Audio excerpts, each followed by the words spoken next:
السلام علیکم ورحمۃ اللہ وبرکاتہ نحمده ونصلی علی رسوله الکریم رب اشرح لی صدری ویسر لی امری واحلل عقدۃ من لسانی یفقهوا قولی رب زدنا علما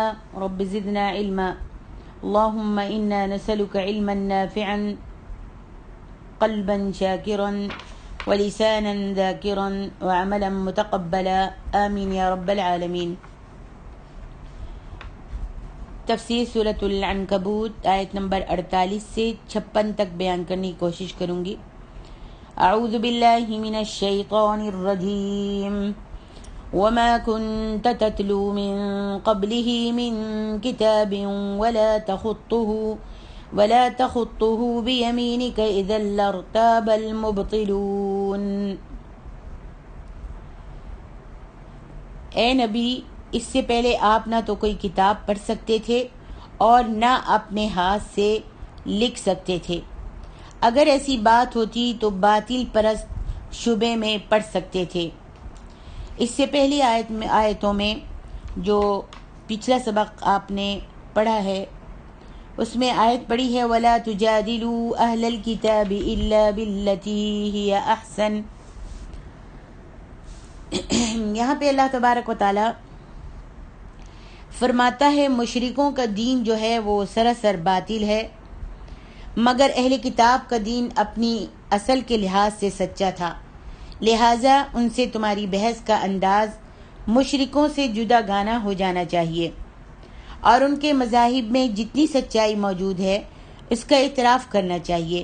پھر جس مقام سے اختلاف واقع ہوتا ہے وہ نرمی، متانت سے اور خیر خواہی کے جذبے سے انہیں سمجھانا چاہیے۔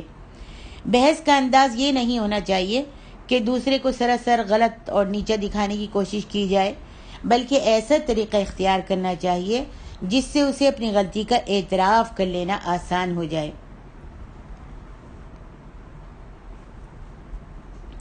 یہاں جو فرمایا کہ إِلَّا الَّذِينَ ظَلَمُوا مِنْهُمْ وَقُولُوا آمَنَّا بِالَّذِي أُنزِلَ إِلَيْنَا، بے انصاف یا ظالم سے مراد وہ لوگ ہیں جو مذہبی تعصب کو ہی سب سے بڑی قدر سمجھتے ہیں اور ضد اور ہٹ دھرمی پر اتر آئے ہیں، جیسا کہ یہود مدینہ میں کعب بن اشرف اور ابو رافع سلام بن ابی الحقیق، اور مشرکین مکہ میں ابو جہل اور اس کے ساتھی تھے۔ دوسروں سے اس آیت میں اللہ تبارک و تعالی نے یہ بھی فرمایا ہے کہ بحث کا انداز بھی اللہ تعالی نے خود ہی سمجھا دیا، یعنی جن جن باتوں میں دونوں فریقوں میں موافقت اور مطابقت پائی جاتی ہے پہلے ان کا ذکر کر کے انہیں اپنی طرف مائل کیا جائے۔ یہ نہیں ہونا چاہیے کہ ابتدا میں اختلافی امور کو زیر بحث لا کر جو مخالف فریق ہے اس کو اپنا مزید مخالف بنا لیا جائے، یعنی زبان شیریں اور انداز گفتگو ایسے ناصحانہ ہونا چاہیے جس سے وہ چڑ جانے کے بجائے بات کو تسلیم کرنے پر آمادہ ہو جائیں۔ اللہ تعالیٰ نے اس آیت میں فرمایا ہے وَكَذَلِكَ أَنزَلْنَا إِلَيْكَ الْكِتَابَ فَالَّذِينَ آتَيْنَاهُمُ الْكِتَابَ يُؤْمِنُونَ بِهِ، جس طرح ہم نے موسیٰ علیہ السلام کو کتاب دی تھی بالکل ویسے ہی آپ پر یہ کتاب نازل کی گئی ہے، اور اہل کتاب میں سے جو منصف مزاج ہیں وہ یہ سمجھ کر کہ ان دونوں کتابوں کا سر چشمہ ایک ہی ہے قرآن پر ایمان لے آئے تھے۔ اہل مکہ میں بھی کچھ ایسے منصف مزاج موجود تھے جو قرآن کے دلائل سن کر فوراً اس سے متاثر ہو جاتے ہیں اور ایمان لے آتے ہیں۔ گویا ایک انسان کی ہدایت کے لیے اس کتاب میں نہ نقلی دلائل کی کمی ہے اور نہ عقلی دلائل کی کمی ہے۔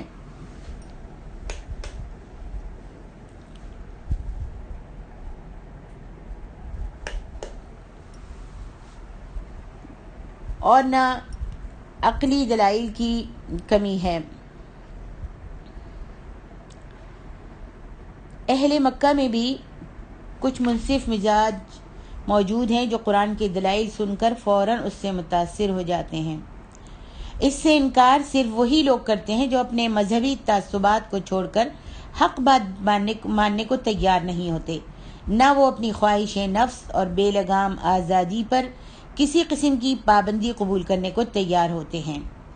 اس آیت کریمہ میں اللہ تبارک و تعالی ارشاد فرماتے ہیں وَمَا كُنْتَ تَتْلُو مِن قَبْلِهِ مِن كِتَابٍ وَلَا تَخُطُّهُ بِيَمِينِكَ إِذًا لَارْتَابَ الْمُبْطِلُونَ۔ آپ صلی اللہ علیہ وسلم کی رسالت کو جھٹلانے یا اسے کم از کم مشکوک بنانے کے لیے قریش نے جو باتیں اختراع کی تھیں، جو باتیں نکالی تھیں، ان میں سے ایک یہ بھی تھی کہ اس شخص نے سابقہ آسمانی کتابوں سے فیض حاصل کیا ہے، اور اس کی بنیاد یہ تھی کہ آپ کی پیش کردہ کتاب یعنی قرآن مجید کے بہت سے مضامین تورات سے ملتے جلتے تھے، اور بعض منصف اہل کتاب اس بات کی تصدیق بھی کرتے تھے۔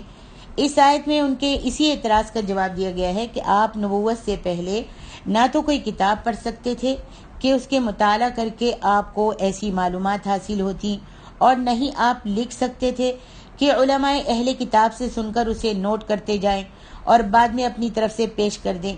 ہاں، ان میں سے کوئی بھی صورت ہوتی تو ان کافروں کے شک و شبے کی کچھ نہ کچھ تو بنیاد بن سکتی تھی، لیکن جب یہ دونوں صورتیں موجود نہیں تو پھر ان لوگوں کا آپ صلی اللہ علیہ وسلم کی رسالت سے انکار، تعصب، ضد اور ہٹ دھرمی کے علاوہ اور کچھ بھی نہیں ہے۔ من قبل ہی سے مراد بعض مسلمانوں نے اس بات پر استشہاد کیا ہے کہ نبوت سے پہلے تو آپ فی الواقع لکھ پڑھ نہیں سکتے تھے، لیکن نبوت کے بعد آپ نے لکھنا پڑھنا سیکھ لیا تھا۔ اس اختراع، اس بات کی بنیاد ان مسلمانوں کی آپ سے فرط عقیدت ہے۔ جو مسلمانوں کو آپ سے عقیدت ہے وہ یہ سوچتے ہیں کہ جو رسول سارے جہاں کے لیے رسول اور معلم بنا کر بھیجا گیا تھا، کیسے ممکن ہے کہ وہ لکھا پڑھا نہ ہوتا؟ وہ نبی کی ذات سے لکھا پڑھا نہ ہونے کے نقص کو دور کرنا چاہتے ہیں۔ پھر ان لوگوں کے اس دعوے میں موجودہ دور کے مخالفین اسلام اور مستشرق محققین بھی شامل ہو گئے، کیونکہ یہ دعویٰ ان کے حق میں مفید تھا۔ عقیدت مند مسلمانوں کے اس دعوے کے جذبے کی ہم قدر کرتے ہیں، لیکن ہمیں افسوس ہے کہ ان نادان دوستوں کا یہ دعویٰ دانا دشمنوں کے کام آ رہا ہے۔ اب ہم اس دعوے کی تردید دو طرح سے کریں گے، ایک عقلی لحاظ سے اور دوسرے تاریخی لحاظ سے۔ عقلی لحاظ سے ہمیں یہ سوچنا چاہیے کہ اگر ایک شخص ان پڑھ ہو سارے جہان کا معلم بنے تو یہ زیادہ حیران کن بات اور اللہ تعالیٰ کی قدرت کا کرشمہ ہے، یا ایک شخص بہت عالم، فاضل اور پڑھا لکھا ہو کر معلم بنے۔ ظاہر ہے کہ پہلی صورت کو ہی معجزہ قرار دیا جا سکتا ہے، پھر اس سے وہ تمام شکوک و شبہات بھی دور ہو جاتے ہیں جو اس دور کے مخالفین اسلام نے پیغمبر اسلام پر وارد کیے تھے یا اس دور کے مخالفین اسلام کر رہے تھے۔ اور اس کا ثبوت یہ ہے کہ قرآن نے 2 آیات میں آپ کو مدح کے طور پر، آپ کی تعریف کے طور پر امی کے لقب سے نوازا ہے، اور سورۃ جمعہ میں فرمایا وہی تو ہے جس نے امی لوگوں میں سے ہی ایک فرد کو رسول بنا کر بھیجا۔ قرآن کے انداز بیان سے بھی واضح طور پر معلوم ہوتا ہے کہ امی یعنی ان پڑھے کا لقب آپ کے لیے افتخار کے لیے اللہ تعالیٰ نے بیان فرمایا ہے۔ اور تاریخی لحاظ سے یہ دعویٰ اس لیے غلط ہے کہ حدیبیہ کا صلح نامہ سن 6 ہجری میں لکھا گیا تھا۔ لکھنے والے سیدنا علی رضی اللہ عنہ تھے اور لکھانے والے نبی صلی اللہ علیہ وسلم۔ جب آپ صلی اللہ علیہ وسلم نے بسم اللہ الرحمن الرحیم لکھوایا تو قریشیوں کے سفیر سہیل بن عمرو نے یہ اعتراض کیا کہ اس کے بجائے بسمک اللہم لکھو۔ اس کے بعد آپ صلی اللہ علیہ وسلم نے لکھوایا من محمد الرسول اللہ، یعنی محمد صلی اللہ علیہ وسلم کی طرف سے۔ اس پر انہوں نے یہ اعتراض کیا کہ من محمد بن عبداللہ لکھو، کیونکہ اگر ہم آپ کو اللہ کا رسول مان لیں تو پھر جھگڑا ہی کس چیز کا ہے۔ پھر جب سفیر سہیل بن عمرو نے اپنی بات پر اصرار کیا کہ من محمد الرسول اللہ مٹاؤ اور محمد بن عبداللہ لکھو، تو آپ صلی اللہ علیہ وسلم نے حضرت علی رضی اللہ عنہ سے فرمایا کہ یہ الفاظ مٹا کر قریشی سفیر کی مرضی کے مطابق لکھ دو۔ حضرت علی کہنے لگے کہ میرا تو ضمیر یہ گوارا نہیں کرتا کہ نبی صلی اللہ علیہ وسلم کا لفظ اپنے ہاتھوں سے، آپ کا نام اپنے ہاتھوں سے مٹا دوں۔ آج صلی اللہ علیہ وسلم نے حضرت علی سے پوچھا، اچھا بتاؤ وہ کون سا لفظ کہاں ہے، وہ کہاں لکھا ہے جو تم نے لکھا ہے، وہ لفظ کہاں ہے اور کون سا ہے؟ جب حضرت علی نے بتایا تو آپ نے اپنے ہاتھ سے خود اس کو مٹا دیا۔ دیکھیے بخاری شریف میں یہ واقعہ اس وقت کا ہے جب آپ کو نبوت عطا ہوئے 19 سال گزر چکے تھے، اور اس وقت آپ کی عمر 59 تقریباً سال ہو چکی تھی، اور اس واقعے کے 4-5 سال بعد آپ صلی اللہ علیہ وسلم کی وفات ہو جاتی ہے۔ پھر آپ صلی اللہ علیہ وسلم نے لکھنا پڑھنا کب سیکھا تھا؟ اور دوسرا ثبوت نبی صلی اللہ علیہ وسلم کا اپنی زبانی یہ اعتراف ہے کہ ہم امی لوگ ہیں، لکھنا اور حساب کرنا نہیں جانتے، قمری مہینہ اتنا بھی ہوتا ہے اور اتنا بھی۔ پھر آپ نے دونوں ہاتھوں کی انگلیاں بلند کر کے بتایا کہ کبھی 30 دن کا ہوتا ہے مہینہ اور کبھی 29 دن کا۔ بخاری شریف۔ آگے ارشاد ربانی ہے، بل هو آیات بینات فی صدور الذین اوتوا العلم وما يجحد بآیاتنا الا الظالمون۔ بلکہ وہ قرآن تو واضح آیات ہیں جو ان لوگوں کے سینوں میں محفوظ ہیں جنہیں علم دیا گیا ہے، اور ہماری آیات سے بے انصاف لوگوں کے سوا کوئی انکار نہیں کرتا۔ اس آیت کے دو مطلب ہیں۔ اگر ہوا کی ضمیر کو قرآن کی طرف راجح قرار دیا جائے تو اس کا مطلب یہ ہوگا کہ قرآن کی آیات بڑے واضح دلائل پر مشتمل ہیں، اور یہ آیات اہل علم کے سینوں میں محفوظ ہیں، یعنی ان اہل علم نے ان آیات کو حفظ یا ازبر کر لیا ہے، اور یہ قرآن اسی طرح سینہ بسینہ اہل علم میں منتقل ہوتا جائے گا۔ اور یہ قرآن کی ایسی ناقابل تردید صفت ہے جو ابتدائی اسلام سے آج تک اور آئندہ بھی تا قیامت ہر شخص مشاہدہ کر سکتا ہے اور کرتا رہے گا۔ ہر دور میں مسلمانوں کی ایک کثیر تعداد حافظ قرآن رہی ہے، اور یہی قرآن کی اعجازی حیثیت اور اس کی حفاظت کا سب سے بڑا ذریعہ ہے۔ قرآن کی حفاظت کا دوسرا ذریعہ کتابت قرآن ہے، لیکن نبی علیہ الصلاۃ والسلام نے حفاظت قرآن کے پہلے ذریعہ حفظ پر ہی نسبتاً زیادہ توجہ مبذول فرمائی تھی۔ اکثر مفسرین نے اسی تفسیر کو ترجیح دی ہے۔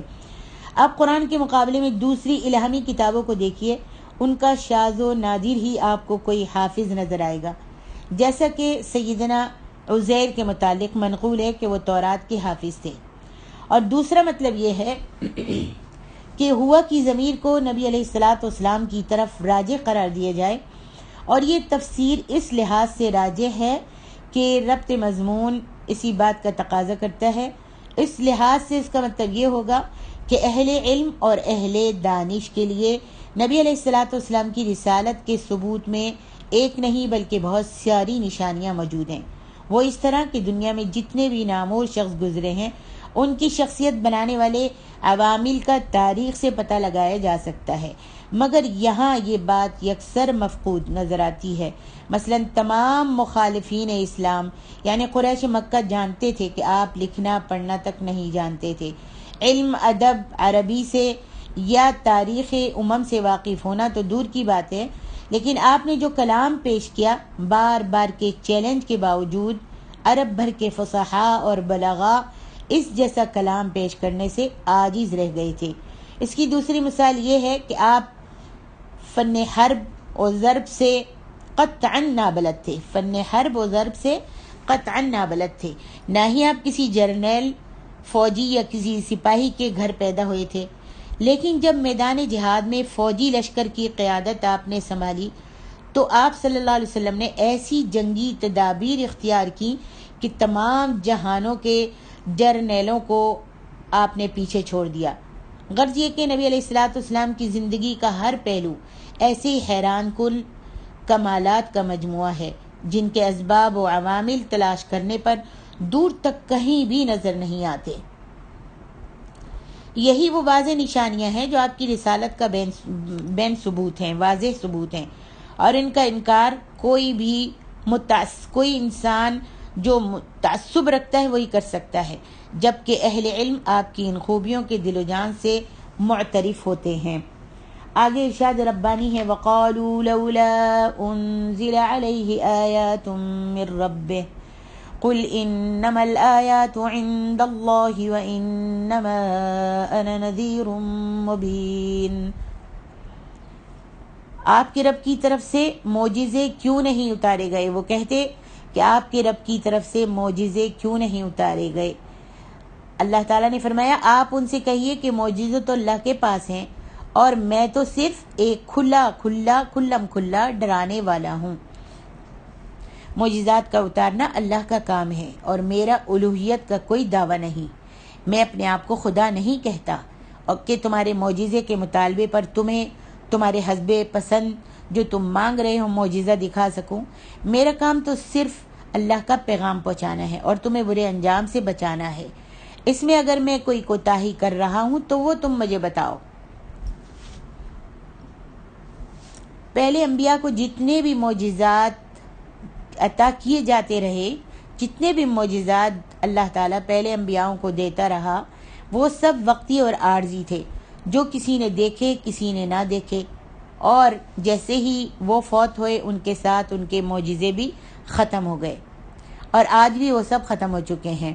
لیکن یہ قرآن ایسا زندہ جاوید معجزہ ہے جس کی اعجازی حیثیت کو تم خود بھی تسلیم کرتے ہو، پھر اور کون سا معجزہ چاہتے ہو؟ پھر یہ کتاب اس لحاظ سے سب کے لیے اللہ کی خاص مہربانی ہے کہ وہ تمہاری زندگی کے ہر پہلو میں تمہاری ٹھیک رہنمائی بھی کرتی ہے۔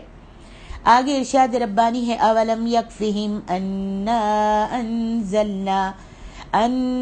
انزلنا علیک الکتاب یتلی علیہم ان فی ذلک لرحمۃ وذکری لقوم یؤمنون۔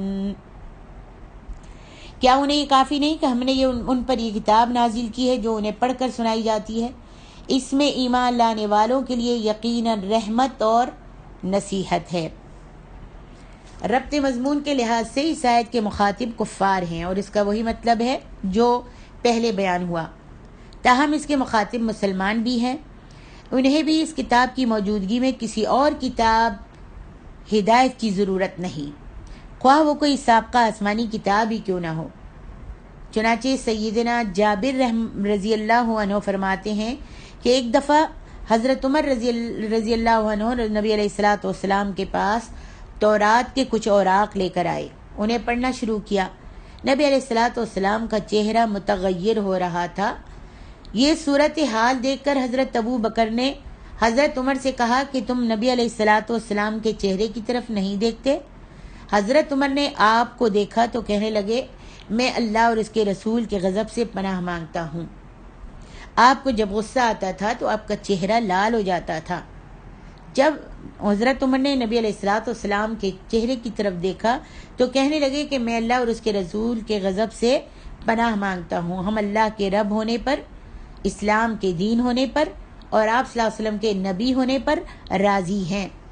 رضیت باللہ ربا وبالاسلام دینا وبمحمد نبیا۔ آپ نے پھر یہ الفاظ کہے۔ اس پر نبی علیہ الصلوۃ والسلام کا غصہ کچھ ٹھنڈا ہوا اور نبی علیہ الصلوۃ والسلام نے فرمایا اس ذات کی قسم جس کے ہاتھ میں، جس کے قبضے میں محمد کی جان ہے، اگر آج موسیٰ ظاہر ہو جائیں اور تم مجھے چھوڑ کر ان کی پیروی کرنے لگو تو تم گمراہ ہو جاؤ گے، اور آج اگر موسیٰ زندہ ہوتے اور میری نبوت کا زمانہ پاتے تو میری اتباع کے سوا انہیں کوئی بھی چارہ نہیں تھا، وہ بھی میری ہی اتباع کرتے۔ آگے ارشاد ربانی ہے قُلْ كَفَى بِاللَّهِ بَيْنِي وَبَيْنَكُمْ شَهِيدًا يَعْلَمُ مَا فِي السَّمَاوَاتِ وَالْأَرْضِ وَالَّذِينَ آمَنُوا بِالْبَاطِلِ وَكَفَرُوا بِاللَّهِ أُولَئِكَ هُمُ الْخَاسِرُونَ۔ آپ ان سے کہہ دیجئے کہ میرے اور تمہارے درمیان گواہی کے لیے اللہ کافی ہے، آسمانوں اور زمین میں جو کچھ بھی ہے اسے وہ جانتا ہے، اور جو لوگ باطل کو مانتے اور اللہ کا انکار کرتے ہیں وہی نقصان اٹھانے والے ہیں۔ کفار مکہ اللہ تعالیٰ کی ذات اور اس کے خالق و مالک ہونے کی صفات کے قائل تھے، لہٰذا ان سے یہ کہا گیا کہ آپ ان سے کہیے اگر میں رسالت کا دعویٰ کر کے اس پر جھوٹ باندھنے کا ارتکاب کر رہا ہوں تو چاہیے تو یہ تھا، اگر میں اللہ پر جھوٹ باندھ رہا ہوں تو چاہیے تو یہ تھا کہ وہ اللہ مجھ کو ہلاک کر دیتا، مگر عملاً یہ ہو رہا ہے، مگر اس کے برعکس یہ ہو رہا ہے کہ روز بروز مجھے اور میرے ساتھیوں کو اللہ تعالیٰ بڑھا رہا ہے، پھر مجھے معجزہ بھی دیا ہے جس کا جواب پیش کرنے سے تم عاجز ہو، تو کیا میری رسالت پر اللہ کی یہ گواہی کافی نہیں؟ ہاں، کوئی شخص اگر یہ تہیہ کر لے کہ وہ حق بات کبھی نہیں مانے گا تو وہ تو اور بات ہے، اور یہی انسان کی سب سے بڑی بدبختی اور اس کے حق میں نقصان دہ بات ہے۔ آگے فرمایا وَاسْتَعْجِلُونَكَ بِالْعَذَابِ وَلَوْلَا أَجَلٌ مُّسَمًّى لَّجَاءَهُمُ الْعَذَابُ وَلَيَأْتِيَنَّهُم بَغْتَةً وَهُمْ لَا يَشْعُرُونَ۔ اس آیت میں جس عذاب کی جلدی کا مطالبہ کیا جا رہا ہے وہ دنیا کا عذاب ہے، اور وہ اللہ کے ضابطے کے مطابق فتح مکہ کے دن آیا تھا، جب کفار مکہ کو ایک دم مسلمانوں کی یلغار کی خبر ہوئی اور ان میں مقابلے کی سکت ہی نہ رہی۔ آگے فرمایا یستعجلونک بالعذاب وإن جہنم لمحیطۃ بالکافرین۔ جس دن عذاب انہیں اوپر سے ڈھانپ لے گا اور پاؤں کے نیچے سے بھی، اور اللہ تعالیٰ فرمائے گا جو کچھ تم کرتے رہے اس کا مزہ چکھو۔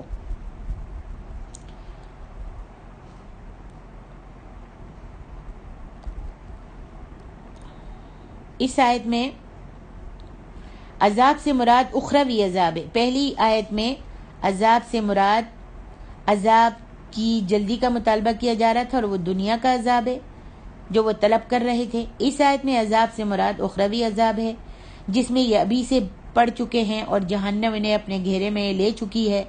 یہ لوگ خواہ مخواہ جلدی مچا رہے ہیں، ان کے مرنے کی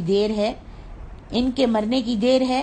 یہ اپنے جو عذاب گھڑی گھڑی یہ مانگتے ہیں نا، یہ اپنے مطلوب عذاب کی آغوش میں جا پہنچیں گے۔ اللہ تبارک و تعالیٰ فرماتے ہیں یوم یغشاہم العذاب من فوقہم ومن تحت ارجلہم ویقول ذوقوا ما کنتم تعملون۔ یقولو کا ایک معنی تو وہی ہے جو ترجمے میں مذکور ہے، اور دوسرا یہ بھی ہو سکتا ہے کہ جہنم کا عذاب خود انہیں یہ بات کہے گا۔ حضرت ابو ہریرہ رضی اللہ عنہ کہتے ہیں آپ صلی اللہ علیہ وسلم نے فرمایا جس شخص کو اللہ مال دے اور وہ اس کی زکوٰۃ ادا نہ کرے تو قیامت کے دن اس کا مال ایک گنجے سانپ کی شکل بن کر، جن کی آنکھوں پر 2 کالے داغ ہوں گے، اس کے گلے کا طوق بن جائے گا، پھر اس کی دونوں باچھیں پکڑ کر کہے گا میں تیرا مال ہوں، انا مالک وانا کنزک، میں تیرا مال ہوں اور میں تیرا خزانہ ہوں۔ بخاری شریف۔ آگے ارشاد ربانی ہے یا عبادی الذین آمنوا ان ارضی واسعۃ فإیایا فاعبدون۔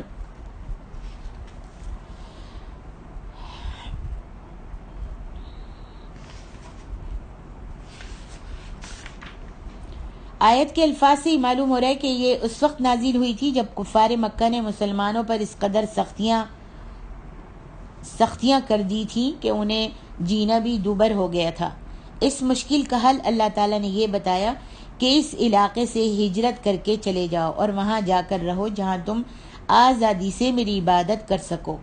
واضح رہے کہ اپنے وطن اور اپنے اقربا سے محبت انسان کی فطرت میں داخل ہے، لیکن یہ حب الوطنی وطن پرستی کی حد تک اور اقربا سے محبت قوم پرستی کی حد تک نہیں ہونی چاہیے۔ اصل چیز اللہ تعالیٰ کی عبادت اور اپنے دین کی حفاظت ہے، اور اس کے مقابلے میں وطن اور قبیلہ کوئی بھی معنی نہیں رکھتا، کوئی بھی چیز نہیں ہے۔ اور اگر دین کا نقصان کر کے وطن اور قوم کو ترجیح دی جائے تو یہی چیز وطن پرستی اور قوم پرستی بن جائے گی، اور یہ جو ہے کفر ہے۔ واللہ اعلم۔